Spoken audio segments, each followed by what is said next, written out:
Once,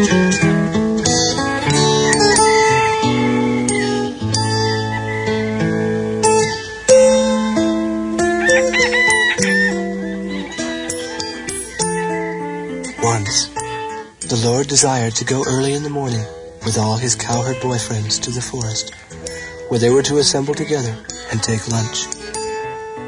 As soon as he got up from bed, he blew a buffalo horn and called all his friends together.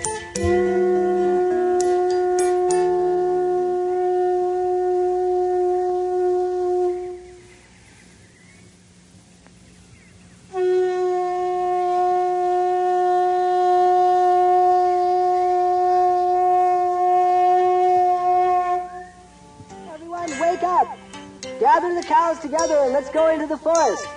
We'll have a beautiful lunch together, and the whole day will be full of playing and laughing. Come on, everyone, let's go. In this way, Lord Krishna assembled thousands of his boyfriends.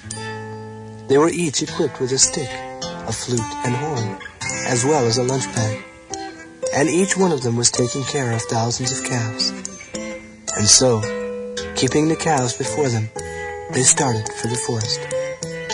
All the boys appeared to be very jolly and happy in that excursion. Each and every one of them was attentive for his personal calves.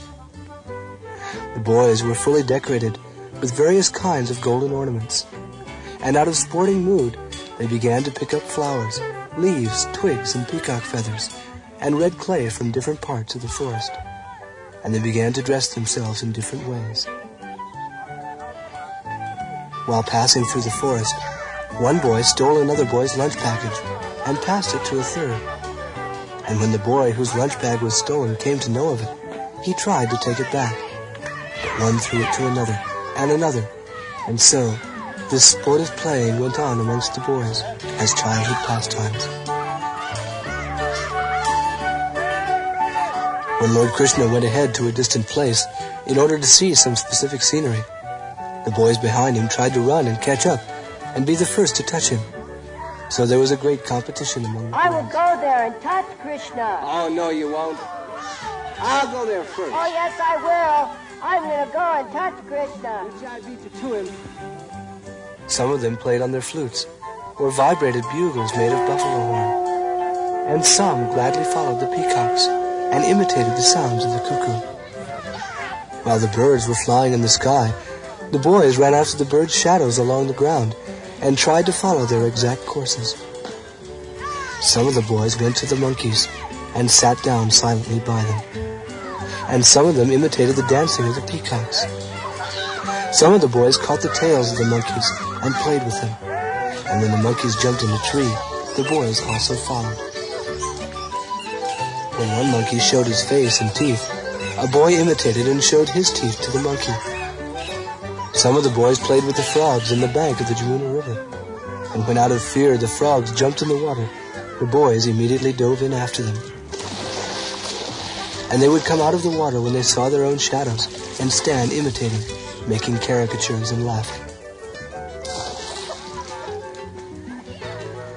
They would also go to an empty well and make loud sounds. And when the echo came back, they would call it ill names and laugh.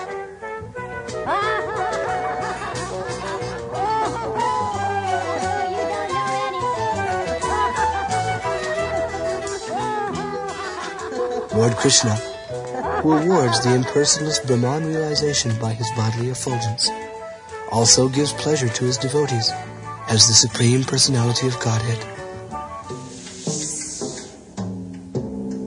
When Lord Krishna was enjoying his childhood pastimes with his boyfriends, one Agha demon became very impatient. He was unable to see Krishna playing, so he appeared before the boys, intending to kill them all. This Agha was so dangerous that even the denizens of heaven were afraid of him. When Agha decided to kill all the inhabitants of Vrindavan, he expanded himself by mystic power. Having attained this wonderful body, he stretched his mouth open just like a mountain cave. Desiring to swallow all the boys at once, including Krishna and Balaram, he sat on the path. His tongue appeared to be a broad traffic way, and he was breathing just like a hurricane. The fire of his eyes was blazing, and at first the boys thought that the demon was a statue. But after examining it, they saw that it was more like a big serpent lying down on the road and widening his mouth. The boys began to talk among themselves with great curiosity. This figure appears to be a great animal, and he is sitting in such a posture just to swallow us all. All the boys looked at the beautiful lotus-like face of Sri Krishna, and they began to clap and smile. Yeah, we don't have to worry about anything. Let's go inside. Krishna will protect us. And so they marched forward and entered the mouth of the gigantic serpent.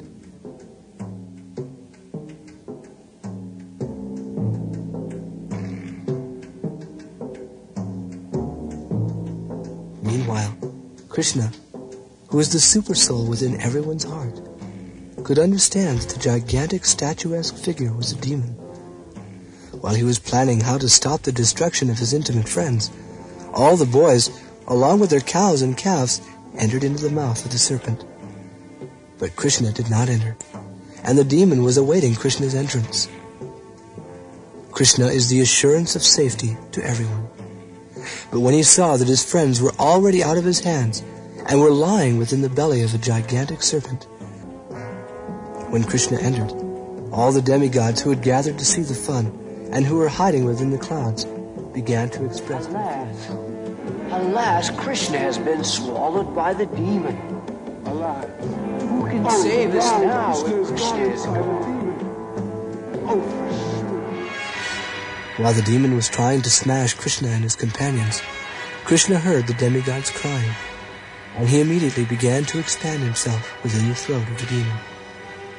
Although he had a gigantic body, the demon choked by the expansion of Krishna.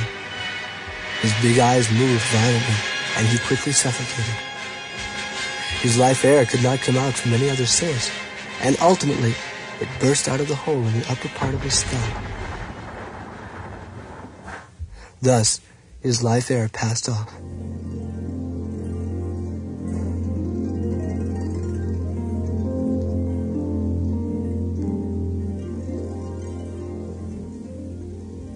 After the demon had dropped dead, Krishna, with his transcendental glance alone, brought all the boys and calves back to consciousness, and came out with them from the mouth of the demon. While Krishna was within the mouth of Aghasura, the demon's spirit soul had come out like a dazzling light, illuminating all directions, and waited in the sky. As soon as Krishna with his calves and friends came out of the mouth of the great demon, that glittering effulgent light immediately merged into the body of Krishna within the vision of all the demigods. The demigods became overwhelmed with joy and began to shower flowers on the Supreme Personality of Godhead, Krishna, and thus they worshipped him. The denizens of heaven began to dance in jubilation, and the denizens in Gandharva-loka began to offer various kinds of prayers. Drummers began to beat drums in jubilation, and the Brahmins began to recite Vedic hymns, and all the devotees of the Lord began to chant,